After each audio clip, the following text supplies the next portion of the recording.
Mom announced my wedding canceled for my brother's party. I replied okay, then kept the date, reduced guests, and got married. Can you imagine your own mother texting you that your wedding was canceled? Not postponed, not suggested, but canceled. Also, my brother could have his engagement party on the very same day. That was the moment something in me finally snapped into place. I'm Andrew. I'm 36 now, but 3 years ago when all of this happened I was 33. I'm a litigation attorney in a mid-sized Midwestern city. One of those places where we technically have sports teams, but nobody vacations here on purpose. Most days I'm in windowless conference rooms arguing over contracts people didn't read, under fluorescent lights that make everyone look slightly dead. Glamorous. I'm also the oldest of 2 kids. My brother Tyler is younger, 28 now, 25 back then. And if you ask my parents to describe us, they'd say something like, Andrew is dependable. Tyler is special. If you just heard the golden child alarm go off in your head. Yeah, same. I'm telling this now because Natalie and I just celebrated our 3rd anniversary. We went out to dinner, toasted with cheap champagne, scrolled through our wedding photos, and she joked, "Can you believe your mom still tells people we eloped to avoid more conflict?" I laughed, and then I realized, no, this wasn't eloping, and it certainly wasn't out of spite. It was about finally refusing to be the family's backup plan. Growing up, the roles were crystal clear. I was the child who finished his schoolwork without being asked, remembered permission slips, and babysat for free. If something went wrong with the computer, the car, or a relationship, everyone went to Andrew. He'll fix it. Tyler was the youngster who just needed a little more time. In high school, he was more accepting about skipping classes. When he forgot to pay his rent in college, he had a little extra cash that he just blew through. He had a bit more freedom when he was job hopping for 4 years because none of his superiors recognized his originality. My folks aren't cartoon villains. They're typical suburbanites who worked hard. Dad's an electrician. Mom's a nurse. They paid what they could for my undergrad. And when I enrolled in law school, we all agreed I'd take out loans because money was tight. No hard feelings. I signed the paperwork, completed the requirements, and graduated. Then during my 3rd year of law school, Tyler withdrew from his graphic design degree 2 states away, claiming the vibes were wrong. He came home, maxed out my parents' emergency credit card, and damaged their car. 6 weeks later, I found out about everything when my mother called me, weeping because the bank was threatening to sue over the card. Their auto insurance premium had increased, and they were overdue on their mortgage. I remember sitting on the floor of my tiny apartment, outlines and casebooks all around me, listening to her sob into the phone. Andrew, honey, you're so good at this. Can you review the paperwork? Maybe call someone. Your brother didn't mean it. He just gets overwhelmed. So I did what I had always done. I drove home that weekend, sorted their bills, called the bank, spoke with the auto insurance company, produced a simple hardship letter, and set up payment arrangements. I didn't pay their bills myself, I honestly couldn't, but I did give them a roadmap. And I made the mistake of believing I was good at it. After that, Tyler was always making a mess. My parents would call me first for lease troubles, human resource problems, car accidents, and bounce checks. Not him, but me. Please tell us what to say. Mom would mumble into the speakerphone as Dad grumbled in the background. If I ever suggested that Tyler should also be on the call, the response was always, "He's embarrassed, Andrew. Don't make it harder for him." Fast forward about 12 years. I'm a mid-level associate at a reputable firm. I'm not making a fortune, but I pay my loans. I live in a condo with actual matching furniture, and shop for food that isn't all generic brand. I met Natalie at a friend's cookout. She's a physical therapist who is kind, witty, and brutally honest in a way I didn't realize I needed. On our 4th date, after I shared a story about cleaning up one of Tyler's messes, she said, "So, at what point do you let them figure it out themselves?" I dismissed it at the moment. "It's just easier if I handle it." She gave me this look. I'm not judgmental, just interested. Who is it easier for? That question remained in the back of my mind for the next 3 years. My folks like Natalie. She exudes instant likability, prompting waiters to tell her about their lives. But I could see there was something different right away. When Natalie discussed her younger sister, there were boundaries. No, she cannot crash on our couch for 6 months. She has to learn how to pay rent. No, we are not co-signing her car. Hearing that out loud felt like hearing someone speak a language I knew but had never been allowed to use. I proposed to Natalie in a very un-Reddit-worthy manner. We were both fatigued on a Sunday night, lying on the couch when I blurted out, "Do you want to do this forever?" and held out a ring. She smiled and sobbed at the same moment, which is quite on brand for her, and continued, "Yes, but our rule from the beginning, we pay for our own wedding. No strings attached. No. We contribute and we get to invite my coworker from 2001 nonsense." Her parents offered to cover the rehearsal dinner and her dress. My parents said they'd help where they could, but I didn't expect that. We found a venue we both liked. A brick event space downtown with big windows, exposed beams, and the whole Pinterest industrial chic thing, and booked it for a Saturday in June about 16 months out. We signed contracts with the caterer, photographer, DJ, florist, and all the wedding Voltron pieces, and we made a spreadsheet. The total cost, including food, bar, decor, and everything, was about $78,000. For context, we could afford it. We'd both been saving for years, and I had an if my student loans don't kill me first fund that I shifted into the wedding and future house once I refinanced. Tyler started dating Madison about 3 months after we booked the venue. She was nice enough and had the energy of an Instagram influencer without the actual job. I knew 3 things about her within 10 minutes of meeting her at a family dinner. Tyler and Madison got engaged about 14 months before our wedding. She posted a video of him proposing with a sparkler fountain in the background and the caption, "He finally made it official." Despite the fact that they'd been dating for 8 months, the comments were full of, "Finally." My parents were overjoyed. "We're so happy both of our boys are settling down," Mom said, blotting her tears.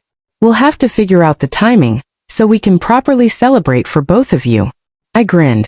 "We've already booked for June 21st next year." She blinked. "You did say that. There are occasions when you reflect and realize they were warning shots. That was one of them." In the months that followed, anything wedding-related turned into a Tyler and Madison show. My mother would call me to ask about our plans, and within 5 minutes she'd be talking about Madison's Pinterest boards. They're thinking about a destination wedding, or something really unique. They just don't want it to feel small. Natalie, who was cooking next to me, raised an eyebrow. I put her on speaker. "Small compared to what?" Natalie asked dryly. Mom backpedaled. "Oh no, I didn't mean your wedding. Just in general." Then came the first request. Mom called me one afternoon while I was between depositions.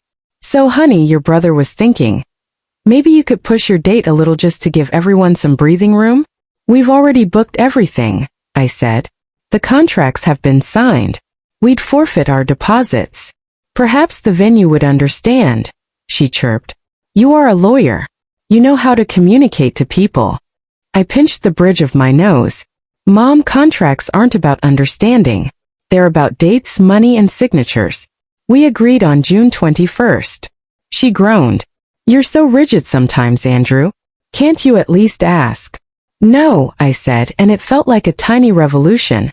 "No, I'm not going to ask venues and vendors to reschedule a date we chose over a year ago because Tyler just got engaged." She got quiet. "Your brother feels like you're not happy for him." "I'm happy for him," I said. "His happiness doesn't require me to undo 16 months of planning." We politely ended the call. "Love you, Mom." "Love you too, honey." But I hung up with that familiar knot in my stomach. Over the next few months, a pattern emerged. Every conversation about our wedding turned into a negotiation around Tyler's. "Could you possibly not do a plated dinner? They don't want theirs to look cheaper. They're treating your wedding like a placeholder," Natalie said one night as we triple-checked our budget. "Like something they can move around on a calendar. Would you mind if we had the same color scheme? Madison really likes dusty blue." It was like our wedding was a spreadsheet cell they needed to edit to make their formulas balance. "It's fine," I said automatically. "They're just excited." She put her hand over mine. "I love you, but please listen to yourself. You always say it's fine when it's very much not fine." It builds slowly like a pressure cooker. Comment here, a guilt trip there. My mother's not so subtle hints that as the oldest, I should be flexible and set an example. Apparently, being the older brother meant that my adult life remained infinitely rearrangeable around my younger brother's whims. The final straw came on a Tuesday afternoon, 10 weeks before our wedding. I was in my office drafting a motion when my phone buzzed with a family group chat notification. Normally, I silence that thing during work hours, but the teaser stated, "Update on the nuptials," from my mom with 2 heart emojis. Very family. I opened it. She wrote, "We are very thrilled to report that Tyler and Madison have chosen their engagement party date. We've chosen to host it on June 21st so that everyone can be together and no one has to travel twice. We'll treat that as the main family event, and then we'll properly celebrate Andrew and Natalie later when it's less hectic." I stared at the screen and then another message came in, this time directly to me. "Your wedding date has been canceled and your brother's engagement party is scheduled for the same day. It makes no sense to split the family. We'll help you find a better time." Canceled. Like a dental appointment. I sat there in my swivel chair, the hum of the building's air conditioning suddenly very loud, and wondered if I'd misread something. I scrolled back through the group chat, through months of messages where I'd mentioned our date, shared photos of the venue, the invites, the fittings. It was all there. I texted Mom back. Clarify. Cancel. You mean you and Dad won't be coming on June 21st? A few dots appeared, disappeared, reappeared. Andrew, honey, we can't ask people to choose between the two of you. It's selfish. Tyler and Madison's event will most likely be more extravagant, and it's easier logistically to center everyone around that. You and Natalie are more low-key. You'll understand. We'll plan something intimate for you later, maybe in the fall when things are calmer. There it was again. I'd understand. The dependable one, the adaptable one, the one who would rearrange his life so her favorite son didn't have to. Something clicked like a lock sliding into place. And I remembered every time I'd cleaned up their financial chaos while they shielded Tyler from speaking to a single creditor. Natalie, who had spent hours tasting cakes, trying on dresses, and dealing with guest lists under the assumption that my family gave at least a fraction of a damn, and being told, "You're so mature," as if it was a consolation prize rather than actual support. I thought about the contracts in my office, the non-refundable deposits, the cancellation clauses I had actually read, and the fact that none of those documents said anything about the younger brother's social calendar. I typed one sentence back. "That's fine." Mom responded almost instantly, "Knowing you'd understand. You're such a good big brother. We'll talk soon about new dates." I put my phone face down, leaned back in my chair and stared at the ceiling. Strangely, I wasn't angry in the explosive way you'd expect. It was more like someone had pulled a very old splinter out of my skin, and the pain felt clean. That night, I told Natalie everything. I handed her my phone and let her read the thread in quiet. She finished, gently placed the phone down and looked at me. "Okay," she said. "We have alternatives." "Option 1, I replied half-jokingly. "We cancel the wedding, elope to Vegas, and send them a postcard." "Tempting," she conceded. "Option 2, we relocate and bend over backward to maintain the peace, and you despise them forever." "Hard pass." She paused, her eyes narrowing slightly in the way she does at the gym when she's about to add more weight than the trainer suggested. "Option 3 is that we stop acting like they own the day just because they share your DNA." I blinked. "What does that look like practically?" "You're the lawyer," she said. "What do the contracts say?" So we pulled up the folder on my laptop. Venue. Full amount due 45 days before. No date changes without a 40% penalty. Caterer. Paid in installments, non-refundable. Photographer. Retainer, non-refundable. DJ florist. Rentals, same story. Long version, I said. If we cancel or move the date, we eat a lot of money. And short version? She asked. I closed the laptop. Short version, the wedding is on June 21st. She smiled slowly. Good. Now we just decide who's invited to the wedding we're already paying for. We didn't make some grand revenge plan. No dramatic speeches, no ultimatums. That's not our style. Instead, we did something my family genuinely did not expect. We treated our wedding as if it were our own. And over the next week, we quietly reduced our guest list from about 135 to 90. Mostly Natalie's family, our close friends, and a few of my relatives who had consistently treated me like a human being rather than an emergency hotline. We'd already sent save the dates, but no formal invitations, and my mother had insisted on including as many people as possible. We met with the venue, and as calmly as I argue emotion, I explained that there could be some family drama. If anyone shows up and says the event is canceled, they are mistaken. The only people authorized to make decisions are Natalie and me. The coordinator, a woman in her 50s who had clearly seen some things, nodded slowly. Natalie and I are keeping the June 21st booking. Just so you know, we've had situations like this before. So we'll have security at the door with the guest list, and no one will get into the ceremony space unless you've approved them. I sent my parents one more text to be technically transparent. We understand you'll be hosting Tyler's engagement party that day. We'll miss having you there, but we're not changing our plans. She called within 30 seconds. Andrew, what do you mean you're keeping it? We just told everyone it's not happening. Then tell them it is, I said, my voice steady even to my own surprise. That's not fair, she wailed. Family comes first. We can't split everyone like that. It's selfish. I took a breath. Mom, you didn't ask us before you announced your plans. You told me my wedding was canceled without even checking the contracts or knowing how much it would cost. You made a decision. I'm making mine. The day is set. We're getting married. She started crying, then became angry in the middle. You're doing this to punish us. To punish Tyler. You know, he's always struggled and you've always handled things better. Can't you be generous just this once?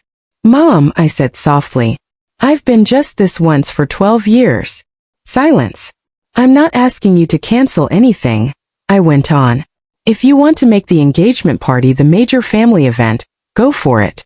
People may attend one or both if they truly want to go back and forth. But we're not rescheduling our wedding around my brother's engagement party. We would love to have you there, but we're proceeding either way. We ended the call with that awful brutal politeness that feels sharper than yelling. In the weeks that followed, I heard through the grapevine from an aunt who does not believe in discretion that my parents were telling everyone we'd postponed our wedding, that we were being sensitive about overlapping dates, and that I was possibly not ready yet, and that's why I agreed to focus on Tyler first. I didn't correct them not because they were wrong, but because arguing with a false narrative they needed to protect themselves wasn't my job anymore. I'd already spent too many years being the family fact-checker. So I focused on Natalie work logistics and living my life. The week of the wedding, I took the days off, blocked in my calendar as trial prep, because lawyers are strangely more respected when they're allegedly in court. Natalie also took time off. We confirmed with every vendor, triple-checked the ceremony time, and dropped off decorations at the venue. 3 days before, Mom texted, "Don't forget Tyler's engagement party starts at 3:30 on Saturday. We'll take shots sooner." Everyone's so excited. I stared at it, showed it to Natalie, and we both just shook our heads. Our ceremony was at 2:30 p.m. The morning of our wedding, I woke up before my alarm. The hotel room was dim, the city still quiet. For a moment, that old familiar anxiety stirred. Am I doing something terrible? Am I breaking my family? Then Natalie rolled over, hair a mess, eyes half open, and muttered, "You're thinking too loudly." I laughed nervously but also strangely calmly. "We're not doing anything wrong, Andrew." "I know," I said. "I just wish it didn't have to be this split." She reached for my hand. "Your parents caused the split when they told you your wedding was canceled. We're just refusing to disappear. I won't bore you with every detail, but here are some highlights. My best friend tying my tie and saying, 'Dude, you look like you actually sleep sometimes.' Natalie walking down the aisle in a dress that made half the room cry. The officiant smiling as we stumbled over one line in our vows and then laughed together. The way the light came through the big warehouse windows as we said, 'I do.' My side of the room looked different than I'd once imagined. Fewer relatives, more colleagues and friends. My Aunt Susan, who had quietly texted, 'I'll be there wherever you say, honey.' My cousin who drove in from another state without telling my parents. From Natalie's side, a flood of warmth and genuine excitement. We took photos, ate and danced. Natalie looked up at me and whispered, "Are you okay?" I knew I was. I truly was. Around 5:45 p.m., while people were still on the dance floor, my phone buzzed on the table next to the cake. I glanced at it. 9 missed calls from Mom and Dad, several from Tyler, and a flurry of text previews. I didn't pick up. We had arranged for a car to take us straight from the reception to the airport. Our flight was at 9:15 p.m. that evening, and as we left, people tossed biodegradable confetti, courtesy of Natalie's eco-aware sister. We slid into the back seat, both a little tipsy, exhausted, and giddy.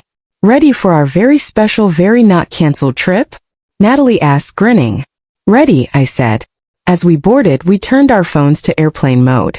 We had a 10-day honeymoon in Belize, which we could afford because I had declined an extra videographer package and Natalie had found ridiculously cheap flights.